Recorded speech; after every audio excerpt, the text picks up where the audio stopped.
Party పరంగా ఎంత పాతారున్నా గానీ సెలబ్రిటీలను కూడా ప్రచారంలోకి దింపి పబ్లిక్ ను ఆల దిక్కు మలుపుకుందామని చూసుకుంటారు లీడర్లు.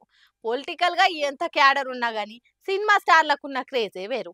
అందుకే దగ్గర దోస్తులను చుట్టాలను ప్రచారానికి పిలిచి 4 ఓట్లు ఎక్కువ రప్పించుకునే ప్లాన్లు వేస్తుంటారు. అగో గట్లనే వెంకీ మామ కూడా ప్రచారం చేస్తున్నాడట. అది కూడా ఏపీ తెలంగాణ 2 రాష్ట్రాలల్లా.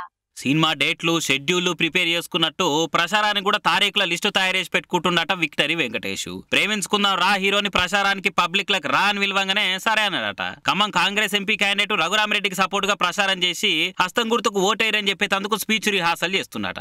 అగో మరి ఖమ్మం క్యాండిడేట్ కు వెంకీ ఎందుకు సపోర్టు? ఆయన కాంగ్రెస్ పార్టీ మనిషి కూడా కాదు కదా అని అంటే రఘురామరెడ్డి మంత్రి పొంగులేటి ఇయ్యంపుడని అందరికి ఎరికే గాని ఎక్కువ మందికి తెలియని ముచ్చటేందంటే రఘురామరెడ్డికి వెంకటేష్ కూడా ఇయ్యంపుడే. వెంకీ పెద్ద బిడ్డ ఆశ్రితను రఘురామరెడ్డి కొడుకు వినాయక లగ్గం చేసుకున్నాడు. అట్లా ఈఎంపుని తరపున ప్రచారం దిగుతుండగా బొబ్బిల్ రాజా మే 7 తారీఖు నాడు ఖమ్మంకి వచ్చి ప్రచారం చేసి ఓట్లు అడుగుతాడని వస్తుంది. ఇప్పటికే వెంకీ మామ బిడ్డ ఆశ్రిత పబ్లిక్ లా ప్రచారం చేసుకుంటా కడమ పార్టీ లీడర్లను కడిగి పారేస్తున్నది. ఇంకో దిక్కు ఏపీలో కూడా ప్రచారానికి తయారైతుండు వెంకీ.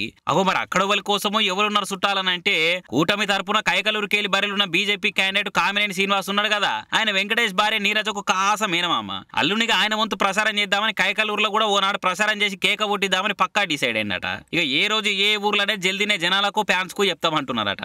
ఇగో ఇట్లా ఎప్పుడు పెద్దగా పాలిటిక్స్ మాట్లాడని పార్టీ ముచ్చట్ల గానరాని వెంకీ కూడా చుట్టాల మాట రాబోద్దనో ఒకనాడు ప్రచారం చేస్తే బద్నాం గామ్గా అనుకున్నాడో గానీ మొత్తానికైతే పబ్లిక్ లకు వస్తున్నాడు. ఇక ఎన్నట్టుకున్న ఆడవిళ్ళకు పెళ్లి చేసి ఓ ఇంటికి దోలక తప్పది. 20 ఏళ్ళు పెంచి పెద్దగా చేసి ఒక అయ్య చేతిలో పెట్టి తోలుతాం. గారాబంగా పెంచుకున్న బిడ్డే అత్తగారింటి కాడ సుఖంగా ఉండాలని అప్పో సొప్పో చేసి ఉన్న దాంట్లోనే పెట్టుబోతలు పెడతాం. కానీ కొందరు బద్మాషకాలు ఉంటారు కదా, ఎంత తిన్నా ఇంకా కావాలి ఇంకా కావాలని బిడ్డను కొట్టి కొట్టి చంపుతారు.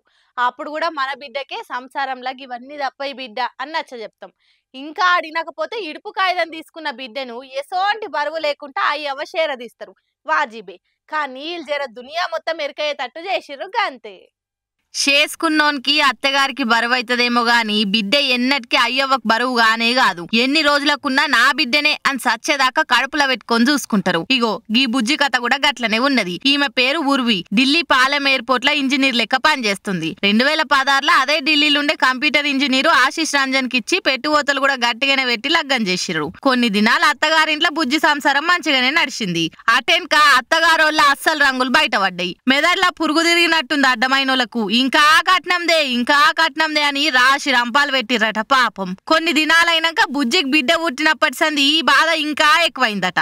అట్లా కాదు ఇట్లా కాదని ఎంత బుజ్జగించి సందాయించి చెప్పినా అత్తగారోళ్ళు వినకపోయే వరకు కోర్టు మెట్లెక్కింది. ఇక ఉర్వి బాధిన్న కోర్టు బుజ్జి గోస చూడలేక నీది నువ్వు నీ బిడ్డను తీసుకొని నిమ్మలంగా బతుకు తల్లి అని ఇడుపు కాగితం ఇప్పించిర్రు. అయితే పెండ్లి చేసి దోలేటప్పుడు ఎంత సంబరంగా భారత్ చేసి దోలిండ్రో అంతే సంబరంగా బ్యాండ్ సప్పులతోని భారత్ తీసి మరి అలా బిడ్డను మళ్ళా ఇంటికి మా సంబరంగా దొలుకొచ్చుకుర్రు. గిట్లనే ఎవలో ఉండి బిడ్డ సంసారం జడిపాయే, మీకేం బాధ లేదా ఇంకా బ్యాండులతో దొలుకొచ్చుకుంటుర్రు అంటే ఏ ఊకామా మా బిడ్డ మాకు బరువు అవుతుందా, ఇంకా నా మన్వరాలు నా బిడ్డే మా కండ్ల ముంగట్నే ఉంటారు, ఇంతకంటే ఆనందం ఏమని ఉన్నదా అని ముఖం కొట్టినట్టు సమాధానం చెప్పిరు పనికి మాలిన మాటలు మాట్లాడేటోళ్లకు అలా అయ్యా అవ్వ. ఈ ముచ్చట ఇప్పుడు సోషల్ మీడియాలో గిరికలు కొట్టేసరికి కష్టకాలంలో బిడ్డకు తోడున్న అయ్యవ్వ ఎప్పటికీ సల్లగా ఉండాలి. ప్రతి తల్లిదండ్రి గిట్లనే ఆలోచన చెయ్యాలి. కన్నోళ్లకు పిల్లలు ఎప్పటికి బరువుగారని వీళ్ళు మల్లోపారి నిరూపించిరు అనుకుంటా మెచ్చుకుంటుర్రు నెటిజన్లు.